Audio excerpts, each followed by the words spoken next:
ও world ব্যাংকের বসন্তকালীন সম্মেলন সংস্থাটির কার্যালয়ের সামনে আছেন সেলিয়া সুলতানা, সরাসরি যুক্ত হচ্ছেন তিনি আমাদের সঙ্গে। সেলিয়া, দক্ষিণ এশিয়ার প্রবৃদ্ধির পূর্বাভাস, মূল্যস্ফীতি কমানো, সেই সাথে জলবায়ু বিপর্যস্ত দেশগুলোর অর্থনৈতিক সহায়তা সহ বিভিন্ন বিষয় নিয়ে আসলে আলোচনা হয়েছে, বিস্তারিত জানাবেন। সেই সাথে দক্ষিণ এশিয়ার পূর্বাভাস কমার কারণে আসলে কি ব্যাখ্যা করা হয়েছে? পক্ষ থেকে এবং সেই জায়গাটিতে যদি আপনাদেরকে জানাতে হয়, দক্ষিণ এশিয়ায় ৩.২% সারা বিশ্বের জন্য ধরা হয়েছে এবং শুধুমাত্র দক্ষিণ এশিয়াভুক্ত যে দেশগুলো রয়েছে সেখানে প্রবৃদ্ধি ধরা হয়েছে ৬.৫%। আর আপনি আরও একটি তথ্য আপনাদেরকে জানিয়ে রাখি, সেখানে বাংলাদেশের যে বিশ্ব প্রবৃদ্ধি অর্জনের জায়গায় বাংলাদেশের যে অংশগ্রহণ থাকবে সেটি ৫.৭% নির্ধারণ করা হয়েছে, পূর্বাভাস দেওয়া হয়েছে।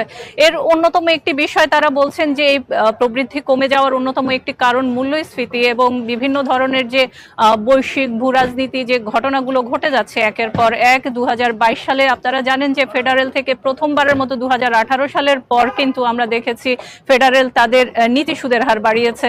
তারা কিন্তু বলছে, এবং সে একই কথাই কিন্তু আজ IMFও বলল, যে মুদ্রার যে সরবরাহ এবং চাহিদা সেখানে এক ধরনের ভারসাম্য নিয়ে আসা না পর্যন্ত, যতক্ষণ পর্যন্ত মূল্যস্ফীতি না কমবে ততক্ষণ পর্যন্ত কিন্তু তারা আভাস দিয়েছেন যে নীতি সুদের হার কিন্তু ফেডারেল বাড়িয়ে যাবে। সেক্ষেত্রে কিন্তু বলা যেতে পারে সারা বিশ্বের উপর এক ধরনের প্রভাব পড়বে, কারণ আপনি জানেন যে ডলারের বাজার, ডলারের সারা বিশ্বে কিন্তু ডলারের একরকম অনেকটা একক আধিপত্য আছে। সেক্ষেত্রে কিন্তু প্রভাব কোনো দেশেই আসলে কম হবে না, বরং বেশ খানিকটা চাপে থাকবে সারা বিশ্ব এই বছরও।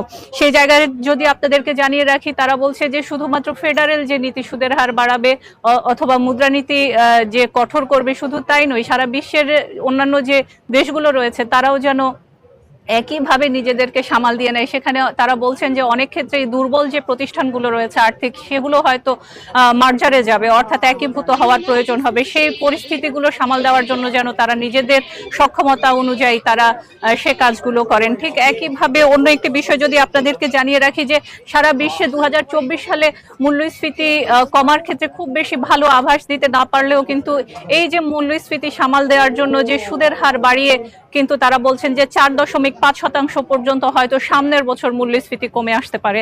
এমন একটি পরিস্থিতিতে তারা বলছেন যারা প্রান্তিকে থাকেন, যারা জলবায়ুর কারণে বিপর্যস্ত অবস্থায় দিন যাপন করেন, যেসব দেশগুলো আসলে পিছিয়ে পড়ে এবং জলবায়ুর কারণে ক্ষতিগ্রস্ত হয়, তারা যেন তাদের প্রয়োজন অনুযায়ী পরিকল্পনা গ্রহণ করেন এবং সেখানে IMF, ওয়ার্ল্ড ব্যাংক এবং অন্যান্য যে প্রতিষ্ঠানগুলো রয়েছে যারা বিভিন্ন সময় অর্থ দিয়ে থাকেন, ঋণ দিয়ে থাকেন, ফান্ড সংগ্রহ করেন এবং ফান্ড দিয়ে থাকেন, সেক্ষেত্রে তারা বলছেন যে প্রত্যেকেই যেন এই বিষয়গুলোতে সহযোগিতা করেন। পাশাপাশি নবায়নযোগ্য জ্বালানিতেও যেন বিকল্প জ্বালানি যেটিকে বলা হয় সেটি যেন আসলে বাড়ানো যায়, ব্যবহার বাড়ানো যায়, সেদিকেও কিন্তু তারা বলছেন যে বিনিয়োগ বাড়ানো প্রয়োজন। এই ছিল মূলত আজকে IMF এর যে সকাল থেকে যে দুটো সেশন হয়েছে, প্রেস ব্রিফিং হয়েছে, সেই বিষয়ে ওয়ার্ল্ড ইকোনমিক আউটলুকের তার সর্বশেষ। যুক্ত ছিলেন সহকর্মী সেলিয়া সুলতানা ওয়াশিংটনে, যেখানে চলছে IMF এবং ওয়ার্ল্ড ব্যাংকের বসন্তকালীন সম্মেলন। দিবারাত্রির বাজারে